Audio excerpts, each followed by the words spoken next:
মাটির উপরে নেই, সব মাটির নিচে পাহাড়ের তলায়। বুঝতে পেরেছেন?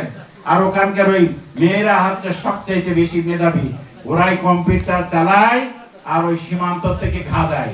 এরা এখান থেকে কম্পিউটারের সাহায্যে দিক নির্দেশনা করে ঠিক করে দেয়, আর যারা মেশিন যারা ছাড়ে তারা এই পেয়েছেন, আপনি দেখলে অবাক হয়ে যাবেন, আমাদের ওইরাও ভর্তি হবে। বুঝতে পেরেছেন?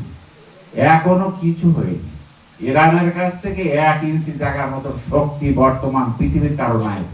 আর শুভেন্দু বলে কি, পশ্চিমবঙ্গের শুভেন্দু বলছে 5 মিনিট সময় লাগবে বাংলাদেশ দখল করতে। ওর কোন হিসেব কিতাব আছে? মুসলমানদের সেনেও যারা জান মাল দিয়ে এদেশে 90% জন মুসলমান, আর সেই মুসলমানের দেশে হুমকি দেয়।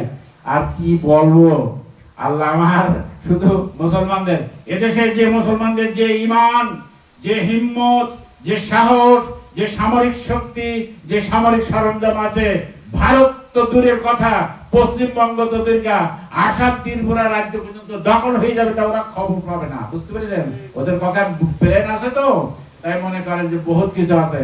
আল্লাহর রহমতে ও প্লেন দেওয়ার লোক বহুত আছে এখন বর্তমান। আমরা ঘাবড়াবার জিনিস না।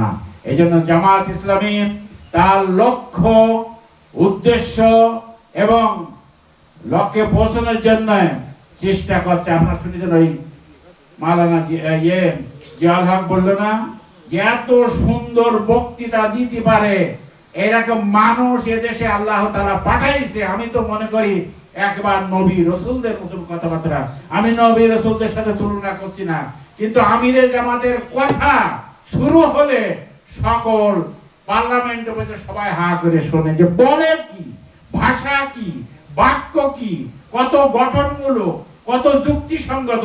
আপনাদের এরকম হতে হবে, আমাদের এরকম হতে হবে, সকল বিষয়ের জ্ঞান অর্জন করতে হবে।